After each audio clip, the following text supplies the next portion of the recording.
Madhavi ambulance लेकर आ गई। उस वक्त हम कमरे के अंदर ही बैठे हुए थे। माधवी ने आते ही पहले ये बात पूछी कि तुम लोग कॉटेज से बाहर तो नहीं निकले। मैंने कहा 1 घंटा पहले थोड़ी देर दरख्तों में जरूर टहलते रहे थे। माधवी ने कमरे की खिड़की का पर्दा गिराते हुए कहा, अब ये गलती दोबारा ना करना। पुलिस के साथ अब मिलिट्री इंटेलिजेंस भी तुम्हारी तलाश में निकल आई है। पूरे शहर की नाकाबंदी कर दी गई है। मैंने बड़ा अच्छा किया जो रात तुम्हें वहां से निकाल कर ले आई हूँ।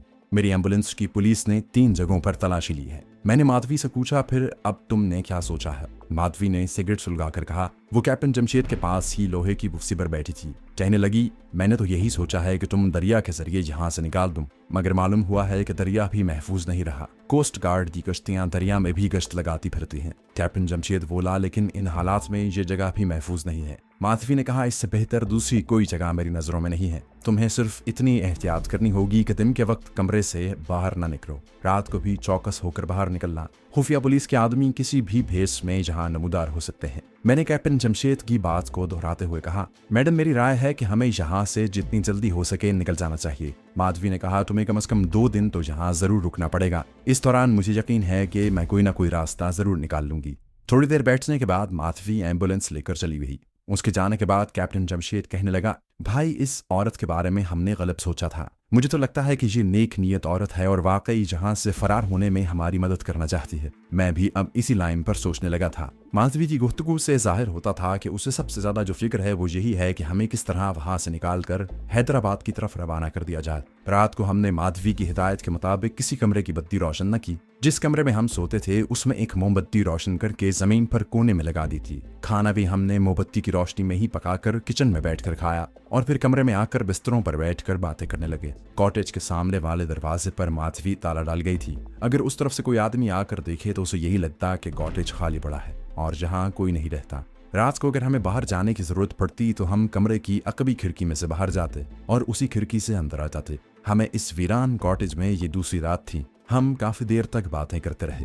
जब रात गहरी हो गई और हमें भी नींद आने लगी तो मोमबत्ती बुझाकर हम अपने अपने बिस्तरों पर लेट गए। कमरे में पंखा चल रहा था जिसकी वजह से मच्छर भी नहीं काटते थे और कमरे में गर्मी और हब्स भी महसूस नहीं होता था। मेरा जहन हर किस्म के ख्यालात की आमाजगा बना हुआ था। मुझे कैप्टन जमशेद को वहां से निकालकर इंडिया का बॉर्डर क्रॉस कराकर पाकिस्तान में दाखिल करना था और खुद वापस कश्मीर के महाज पर भी जाना था। वहां से इंडिया का बॉर्डर बहुत दूर था। रास्ते में किसी भी जगह पुलिस और खुफिया पुलिस जरा सा शुबा होने पर हमें दबोच सकती थी। मैं इन्हीं ख्यालात में उलझा हुआ था। मेरी नींद गायब थी। मुझे कैप्टन जमशेद के हल्के हल्के खर्राटों की आवाज आई तो मुझे खुशी हुई कि पाकिस्तान का ये गाजी मुजाहिद आराम की नींद सो रहा है। भारतीय फिरौनों ने न जाने कितनी रातें इसे टॉर्चर करके जगाए रखा था। बाहर की फजा पर गहरी खामोशी तारी थी। मैंने भी आंखें बंद कर लीं और सोने की कोशिश करने लगा। मुझ पर भी हल्की हल्की हुनूद की तारी होने लगी थी कि एक आवाज ने मुझे चौंका दिया। ये किसी आदमी की आवाज थी जो कुछ फासले पर किसी से बातें कर रहा था। फिर 2-3 आदमियों के बोलने की आवाजें आईं।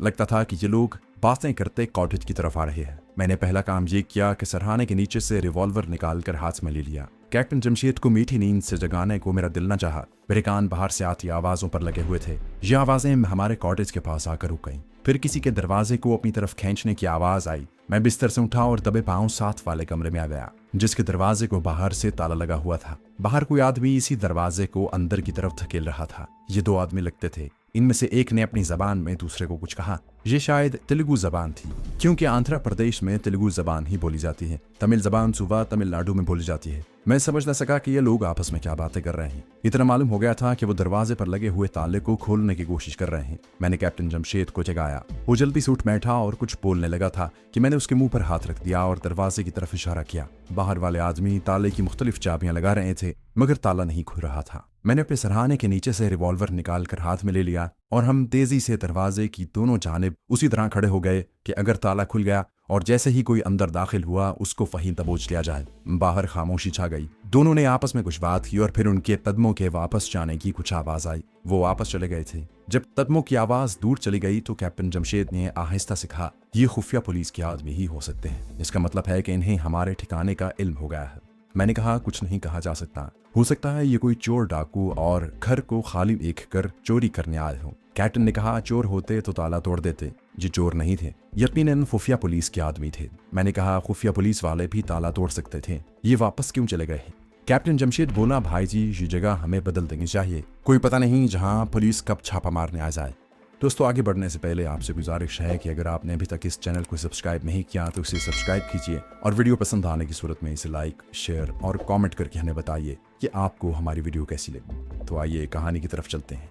कैप्टन का ख्याल दुरुस्त था, मैं भी यही सोच रहा था। मैंने उसे कहा, यहाँ से उसी वक्त बाहर निकल कर दरख्तों में छुप जाते हैं, यहाँ खतरा है। हम इस वक्त कमरे की खिड़की में से दूसरी तरफ निकल गए। अंधेरी रात थी। हम दरख्तों में ऐसी जगह छुप कर बैठ गए जहाँ से अगर कोई आदमी मकान के दरवाजे की तरफ जाता तो हमें नजर आ सकता था। मेरे पास रिवॉल्वर था। कैप्टन जमशेद किचन में से एक आम चाकू ले आया था। दरख्तों के नीचे हमें मच्छरों ने तंग करना शुरू कर दिया था, मगर हम वहीं बैठे रहे और मच्छरों को ही मारते रहे। जब हमें वहां बैठे काफी वक्त गुजर गया और कॉटेज की तरफ कोई ना आया तो जमशेद ने कहा, मेरा ख्याल है कि वो लोग अब नहीं आएंगे, हमें कमरे में चले जाना चाहिए। मैंने भी सोचा कि अगर ये खुफिया पुलिस के आदमी होते तो अब तक पुलिस को बता चुके होते और पुलिस वहां पहुंच जाती। ये कोई चोर उचक्के थे। मकान का ताला न खुल सका तो इन्होंने चोरी करने का इरादा बदल लिया और चले गए। मैंने कैप्टन जमशेद से कहा, मेरा ख्याल है कि हमें कुछ देर और बैठे रहना चाहिए। कैप्टन जमशेद ने कोई एतराज न किया और हम दरख्तों की ओट में खामोशी से बैठे रहे। इतने में हमें कुछ फासले पर इंसानों के साए मकान की तरफ पड़ते नजर आए। मैंने कैप्टन जमशेद को वो इंसानी साए दिखाए। वो भी गौर करने लगा। ये 3 इंसान थे जो झुककर बड़ी एहतियात से कदम उठाते मकान की तरफ आ रहे थे। इनका और हमारा फासला 20-25 कदमों का होगा। 3 आदमी दरवाजे के पास आकर खड़े हो गए। साथ ही ऐसी आवाजें आने लगी जैसे वो हथौड़ी से ताला तोड़ रहे हैं। ताला टूट गया तो 2 आदमी अंदर दाखिल हो गए और एक आदमी बाहर ही खड़ा रहा। कैप्टन जमशेद आहिस्ता से बोला, मुझे तो ये चोर लगते हैं। मैंने इन लोगों को अंधेरे में बड़े गौर से देखने की कोशिश की थी। मुझे इनकी पुलिस की वर्दी नजर नहीं आई थी और इनमें से किसी के पास बंदूक या राइफल भी नहीं थी। मैंने जमशेद को मशवरा दिया कि हमें इन लोगों के बाहर निकलने का इंतजार करना चाहिए। अगर तो ये कुछ सामान वगैरह लेकर बाहर आए तो इनका चोर होना साबित हो जाएगा। बाहर जो आदमी पहरे पर खड़ा था उसके पास भी अंधेरे में कोई बंदूक वगैरह दिखाई नहीं दे रही थी। बंदूक या राइफल होती तो अंधेरे में भी उसका धुंधला सा खाका नजर आ सकता था। 10-15 मिनट के बाद जो आदमी अंदर गए थे वो भी बाहर आ गए। उन्होंने एक ही गठरी उठा रखी थी। बाहर आते ही तीनों आदमी दौड़ पड़े और देखते देखते रात के अंधेरे में हमारी नजरों से ओझल हो गए। हम भी उठे और तेज तेज चलते मकान में दाखिल हो गए। मैंने माचिस जलाकर देखा। पहले कमरे में पहले भी कुछ नहीं था। लकड़ी के खाली खोखे वगैरह थे जो वैसे के वैसे फर्श पर इधर उधर पड़े थे। हम दूसरे कमरे में आ गए। मैंने जहां मोमबत्ती रोशन करके देखा तो दोनों पलंगों के बिस्तर गायब थे। वहां बिस्तरों के सिवा और कुछ नहीं था। हम किचन में गए, वहां मोमबत्ती जलाकर देखा। किचन का तकरीबन सारा सामान गायब था। सिर्फ मिट्टी की एक हांडी, एक सुराही, एक पुरानी केतली और एक गिलास ही बाकी रह गया था। मैंने कैप्टन जमशेद से कहा, खुदा का शुक्र है कि ये चोर निकले, खुफिया पुलिस की आदमी नहीं थे। हमने इत्मीनान का सांस लिया और लोहे के बगैर बिस्तर के पलंगों पर ही लेट गए। पंखा उसी तरह चल रहा था। इन चोरों ने छत का पंखा नहीं उतारा था। उसके बाद हम सो गए। सुबह उठकर दरवाजे को देखा, ताला जमीन पर गूंथा हुआ पड़ा था। थोड़ी देर बाद मैडम माधवी आ गई। उसे सूरत हाल का इल्म हुआ तो वो सोच में पड़ गई। कहने लगी, यहाँ कभी कोई चोर नहीं आया। इन चोरों का आना खतरनाक साबित हो सकता है। आप लोगों को अब यहाँ नहीं रहना चाहिए। मैंने माधवी से कहा, मैडम हमारा वैसे भी इस शहर में ज्यादा देर रहना ठीक नहीं है। तुम किसी तरह हमें इस शहर से बाहर निकलने की कोई महफूज तरकीब बता दो, फिर तुम्हें भी इस परेशानी से निजात मिल जाएगी। माधवी कहने लगी, मैं खुद भी यही चाहती हूँ, लेकिन हालात अभी नॉर्मल नहीं हुए। तमिलनाडु की पुलिस भी यहाँ पहुंच गई है। इनमें इंटेलिजेंस के आदमी भी हैं। कैप्टन जमशेद बोला, इन हालात में तो हमारा इस शहर में ठहरना और भी खतरनाक है। क्या दरिया के अलावा कोई ऐसा रास्ता नहीं जो जंगल और पहाड़ों में से होता हुआ दूसरे शहर की तरफ निकल गया हो? माधुरी कुछ देर गौर कर रही थी। कहने लगी, आप लोग आज का दिन जहाँ गुजारें, मैं आज ऑफिस नहीं जाऊंगी और कोई दूसरा रास्ता तलाश करूंगी, मगर तुम लोग इस मकान में नहीं रहोगे। पीछे दरख्तों के जखीरों में किसी जगह छुप कर दिन गुजारोगे। मैं शाम का अंधेरा होते ही वापस आ जाऊंगी। मुझे यकीन है कि कोई ना कोई रास्ता ढूंढ लूंगी। माधवी थैले में हमारे लिए खाने के लिए चावल वगैरह लाई थी। वो एम्बुलेंस में बैठकर वापस चली गई। हमने किचन में बैठकर थोड़े बहुत चावल खाए, सुराही में से पानी पिया और किचन से निकलकर पीछे कुछ फासले पर इमली और सुंबल के घने दरख्तों का जो जखीरा था, वहां झाड़ियों में थोड़ी सी जगह बनाकर बैठे। हमें वहां सारा दिन बैठना था। वक्त बड़ी सुस्त रफ्तारी से गुजर रहा था। आसमान पर बादल छाने लगे थे। किसी वक्त धूप भी निकल आती थी। किसी न किसी तरह हमने सारा दिन घने दरख्तों में बैठकर कभी लेटकर और कभी इधर उधर टहल कर गुजार दिया। जब सूरज गुरूब हो गया और शाम के साए आहिस्ता आहिस्ता उतरने लगे तो हम पिछली तरफ से होकर सबसे पहले किचन में आ गए। वहां हांडी में हमने कुछ चावल बचा कर रखे हुए थे। थोड़े से चावल खाए और किचन में ही बैठकर माधवी का इंतजार करने लगे। जब शाम का मलगजी अंधेरा रात के सुरमई सायों में ढल गया तो दूर से वैगन की आवाज सुनाई दी। माधवी उसी एम्बुलेंस में आई थी। एम्बुलेंस की छत वाली सुर्ख और जर्द रोशनियां बुझी हुई थी। उसका सायरन भी खामोश था। हेडलाइट्स रोशन थी। एम्बुलेंस मकान की एक जानिब खड़ी हुई तो उसकी हेडलाइट्स भी बुझ गईं। माधवी वैगन की फ्रंट से उतरकर मकान के दरवाजे की तरफ बढ़ी तो हम भी किचन से निकलकर उसके सामने आ गए। माधवी कहने लगी, अंदर आ जाओ। हम दूसरे कमरे में आकर बैठ गए। माधवी के हाथ में चमड़े का थैला था। उसने थैले में से चाय से भरी थर्मस निकाली और थर्मस के प्याला नुमा ढक्कन में डालकर सबसे पहले कैप्टन जमशेद को दिया। फिर बोली, चाय पीने के बाद आप लोग मेरे साथ जाएंगे, मैंने एक और जगह का इंतजाम कर लिया है। दिन के वक्त तो यहाँ कोई नहीं आया। मैंने कहा, कोई नहीं आया, वो लोग चोर ही थे, बिस्तर और बर्तन उठाकर ले गए हैं। माधवी ने कहा, हाँ, अगर पुलिस के आदमी होते तो अब तक यहाँ छापा पड़ चुका होता। हमने बारी बारी गर्म चाय पी, फिर एम्बुलेंस में उसी तरह स्ट्रेचरों पर लेट गए। माधवी ने हमें नकली ड्रिप लगा दिए। एम्बुलेंस वहां से चल पड़ी। एक बार फिर वो मुख्तलिफ सड़कों पर से गुजर रही थी। एम्बुलेंस आध घंटे तक चलती रही, उसके बाद एक तरफ को घूमकर रुक गई। माधवी ने आकर दरवाजा खोला। हमने ड्रिप उतार दिए थे। वो कहने लगी, आ जाओ। ये जगह एक ऐसा जंगल था जहाँ करीब ही दरिया बह रहा था। दरिया की तरफ से ठंडी हवा आ रही थी। माधवी ने बताया कि हम लोग दरिया के ऊपर की जानिब घाट से 6-7 मील आगे निकल आए। उस तरफ दरिया थोड़े फासले पर बह रहा है। एक जगह अंधेरे में 2-3 झोंपड़े थे। माधवी ने कहा, ये झोंपड़े वीरान हैं, यहाँ कोई नहीं रहता, तुम लोग जहाँ रहोगे मैं तुम्हें सुबह शाम खाना वगैरह पहुंचा दिया करूंगी। हम वाकई इस बक बक झक झक से तंग आ गए थे।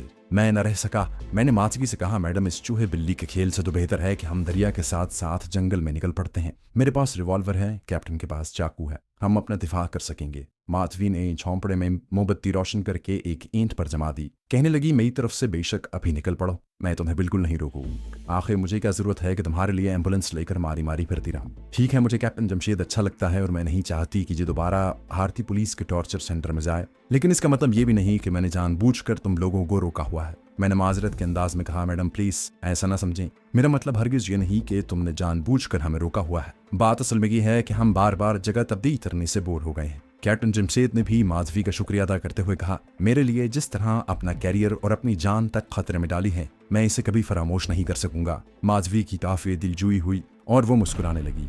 कैप्टन जमशेद ने बड़ी साफ बात करने की आदत दी। यकीन करो, मुझे तुमसे मोहब्बत हो गई है। अगर मोहब्बत ना होती तो मैं कभी ये कदम ना उठाती। माधवी उठकर झोंपड़ी से बाहर चली गई। मैंने कैप्टन जमशेद से कहा, तुम खुशकिस्मत हो कैप्टन कि ये औरत तुमसे मोहब्बत करने लगी है, वरना तुम्हें जेल के जजीरे से फरार करवाने में काफी मुश्किलात पेश आ सकती थी और हम पकड़े भी जा सकते थे। माधवी झोंपड़े में आई तो उसने अखबार में लिपटा हुआ एक पार्सल उठा रखा था। कहने लगी, इसमें बिरयानी है, ये मैंने तुम्हारे लिए खास तौर पर खरीदी है। थर्मस में चाय भी मौजूद है। तुम्हारी रात आराम से गुजर जाएगी। मैं कल शाम के वक्त आऊंगी और मुझे यकीन है कि तुम लोगों के यहाँ से निकलने का कोई ना कोई बंदोबस्त करके ही आऊंगी।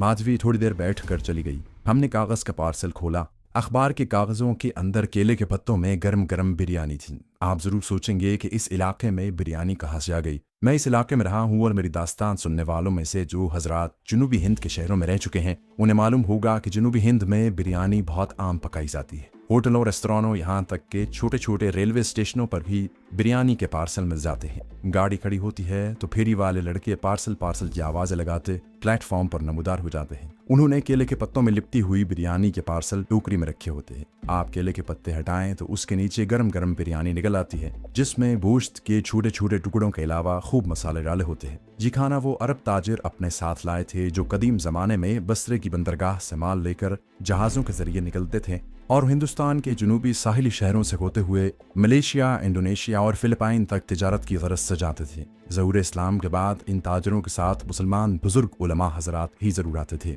इन इलाकों में इन मुसलमान बुजुर्गों के जरिए इस्लाम की शमे रोशन मालदीव और सिंगलदीप और जनूबी हिंदुस्तान के सारे इलाकों में आज भी उस जमाने की कदीम मस्जिदें आबाद हैं और मस्जिदों से 5 वक्त अजान की सदाएं बुलंद होती हैं। वो रात हमने एक झोंपड़े में बड़ी मुश्किल से गुजारी। मच्छरों ने झोंपड़े के अंदर और बाहर जलगार कर रखी थी। इतने मच्छर मैंने आज तक किसी जंगल में नहीं देखे थे। ऐसा लगता था कि हम मच्छरों के कारखाने में आ गए हैं, जहां एक सेकंड में 1000 मच्छर पैदा हो रहे हैं। हम इन खूनी मच्छरों से बचने के लिए वहां आग भी नहीं जला सकते थे। खतरा था कि आग देखकर कोई इतर ना आ जाए। खुदा खुदा करके रात खत्म हुई और मच्छरों से पीछा छूटा। सुबह हमने एक दूसरे का चेहरा देखा। चेहरे मच्छरों के कांटे से सूजे हुए थे।